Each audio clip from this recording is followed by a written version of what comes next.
Talent Talk Tuesdays is all about harnessing your God-given talents to live with greater clarity, purpose, and joy. You are wonderfully made, my friends. May all we do be for God's glory. Welcome to Talent Talk Tuesdays. I'm Lisa Mladnick, your host, and today we're continuing again with Freedom Stories. This episode is called Pied Piper, and it's about a client I'll call Sophia, who is very high in a talent called Activator. The concept I'd like to highlight today is the idea that our talents actually strengthen other people in unique ways. That may seem strange. Of course, there are strengths. But what do we mean by that? Well, it has to do with how God has wired our brains. And it's something that scientists call neuron mirroring. Now, I don't have any deep understanding of this. I just have kind of a glancing acquaintance with the idea, but I think it still can be very useful. It's something that happens when we're in close proximity to other people, like married couples, roommates, people who work together, that spend a lot of time together.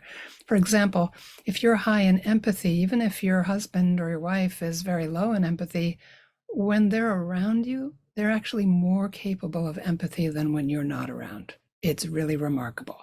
So when you're apart, they return to their normal levels of empathy or any other talent. It's really amazing. So today we're talking about Sophia, who's an extremely accomplished and successful executive coach. And as I said, she's very high in the activator theme.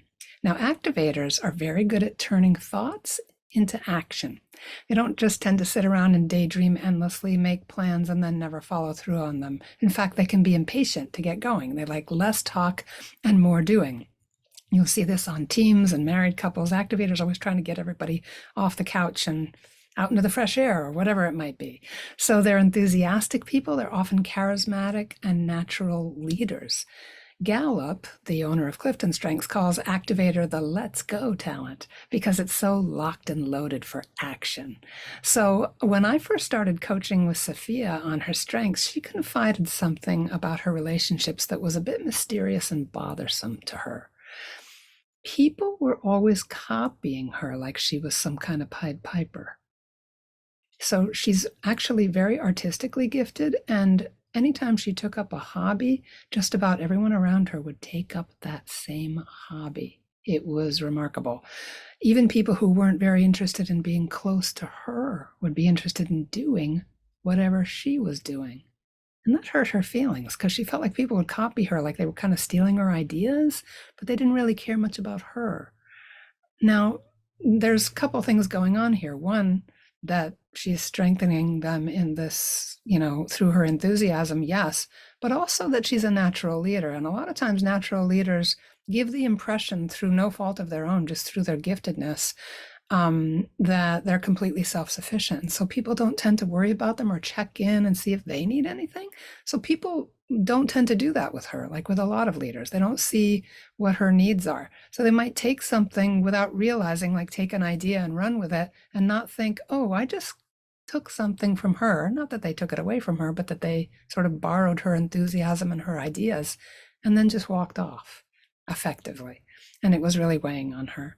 So part of the reason is that in addition to being a wonderful leader, Sophia's also really strong and wise and all those things, but also very sensitive and very kind to others and takes really good care of the people who place their trust in her and people who lean into her talents. She's on the lookout. She doesn't, treat people carelessly. So it really bothered her that it felt like people were just taking something from her and walking away.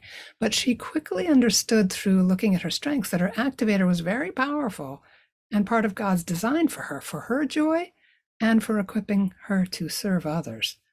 And that helped it to become okay that when people were around her, her enthusiasm was contagious, and she would notice, they'd kind of go, oh man, Sophia's doing this wonderful thing and it makes her so happy. I think I'll try it. She started to notice that they were ignited by her happiness as well as the things she was doing.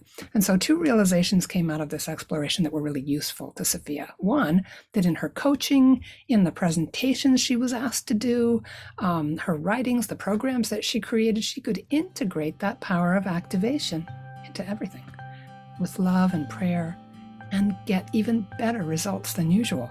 And she saw the results immediately. She saw that she really could set people's hearts on fire with beautiful results that made a difference in their lives for their sake. So gratifying for somebody like her. And she also noticed that when people did imitate her, she didn't take it personally anymore. She could have a sense of humor about it. She even laughed and said, all my life I've been leaving behind in my wake just a whole population of activated people. Like, she can laugh about it now that she understands that they were activated, not that they were leeching, or being kind of using her. She can be okay now with being a bit of a Pied Piper because she sees the beauty of it. She sees God's plan. Okay, so remember that this is true of all of our gifts. When we're in proximity to others, God has designed our talents to be able to bless them in amazing and sometimes mysterious ways. So see if this resonates with you, what you might notice. I'd love to hear from you. And remember always, you are wonderfully made, my friends. I'm always praying for you. Please pray for me too. God bless you.